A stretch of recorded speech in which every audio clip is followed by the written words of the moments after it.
Olá a todos, essa é a disciplina de Física Zero, meu nome é Olavo e estamos aqui na quinta aula da unidade 4, falando sobre sistemas lineares, dando algumas definições e fazendo algumas classificações. Pois bem, primeiro começamos com a definição do que seja um sistema linear. Um sistema linear é um conjunto de equações, cada uma dessas aqui é uma equação, que podem ser escritas no formato indicado.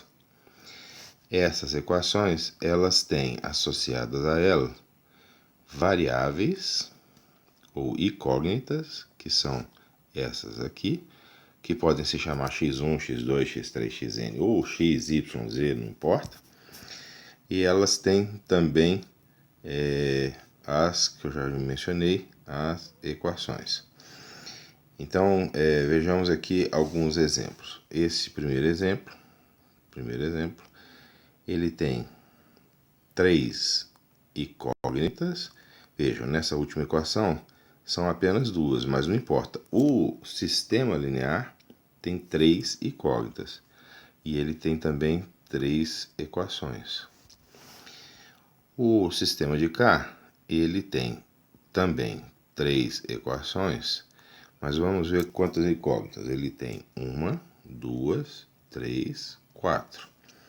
Então, nós pegamos o número máximo de incógnitas que nós encontramos, na verdade. E não olhamos por equação, mas olhamos todas as equações e vemos todas as incógnitas diferentes que aparecem nelas.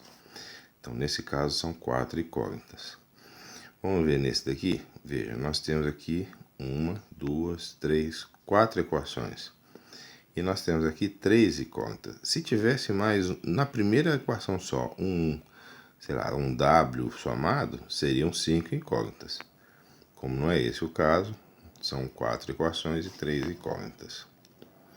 Pois bem, os sistemas lineares, eles podem ser classificados de acordo com o tipo de solução que eles determinam. Então, um sistema linear, ele pode ser possível e determinado. Então, a gente diz que é um sistema possível determinado quando ele tem apenas uma solução. Então, vejamos, se nós colocarmos o 3 e o 1 nesse sistema aqui, nós teremos 2 vezes 3, 6, mais 1, 7. Obedeceu. 3 vezes 3, 9, menos 4 vezes 1, 4. 9 menos 4, 5. Obedeceu. Então, nós chamamos o par 3, 1 de uma solução desse sistema. E é possível mostrar, nós vamos ver mais para frente, que esse sistema admite apenas essa solução. Então, ele admite solução, então ele é um sistema possível, e essa solução é única, então ele é determinada, tá? Então, um sistema possível determinado. Esse segundo aqui, vejam o que acontece. A segunda equação, ela é, na verdade, a primeira multiplicada por 2. Então, dividida por 2. Então, vai ficar 8x mais 6y igual a 20 dividido por 2 é exatamente essa equação que está aqui embaixo. Então, tudo que for solução da de cima vai ser solução da de baixo.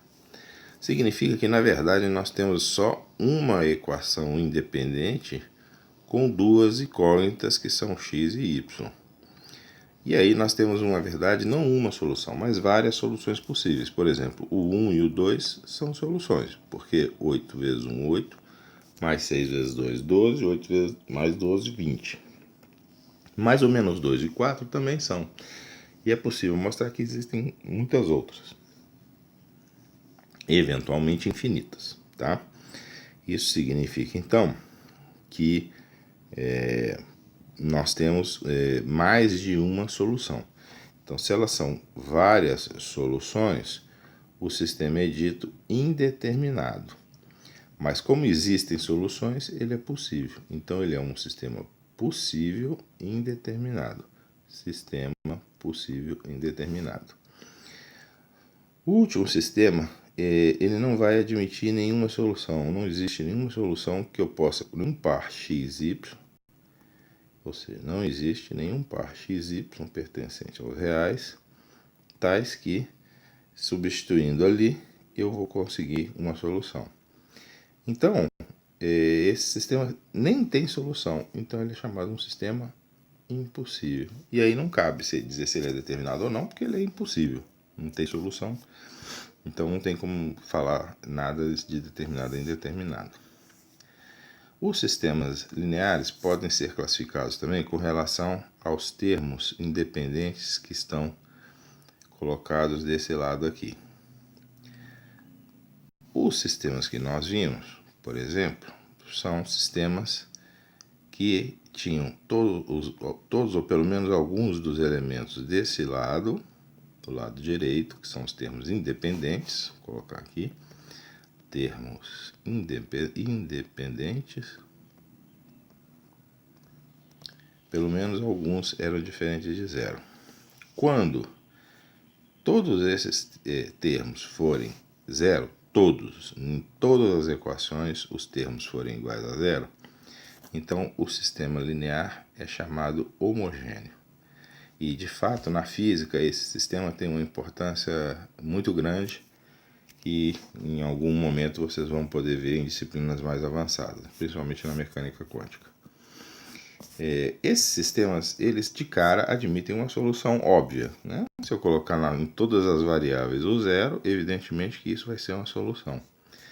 Normalmente essa não é uma solução que interesse à física. A gente chama ela de solução trivial. É uma solução que muitas vezes é irrelevante para o problema físico que você quer trabalhar, resolver. Mas pode acontecer também que o sistema tenha uma solução que não seja toda nula, né? Que não seja x igual a zero só, y igual a zero, z igual a zero. Se ele admitir algo desse tipo, então de fato é possível dizer então, que você diz então que esse sistema admite uma solução não trivial e geralmente essa solução tem uma importância física considerável.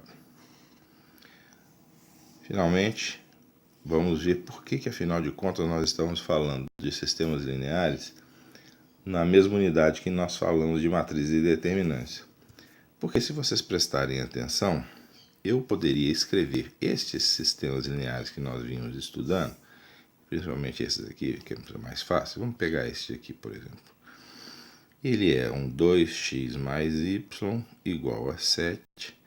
Ele é um 3x menos 4y igual a 5.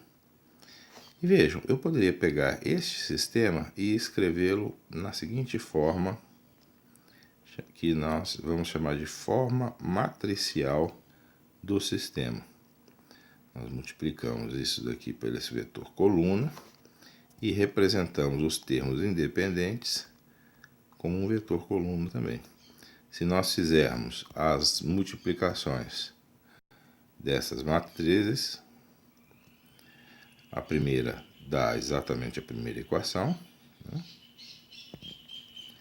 E a segunda dá exatamente a segunda equação. Então veja, é possível colocar esses sistemas lineares no que a gente chama de forma matricial. E aí nós podemos buscar as soluções destes sistemas praticamente só falando dessa matriz e dessa matriz aqui, que é o que nós vamos fazer na próxima aula. Então essa daqui seria a matriz do que? Dos coeficientes. Essa aqui é a matriz das incógnitas. E essa aqui é a matriz dos termos independentes. Então, o que nós faremos na próxima aula é justamente usar essa representação matricial de sistemas lineares para dar a ele soluções. Chegamos então ao fim dessa aula. Obrigado por assistir.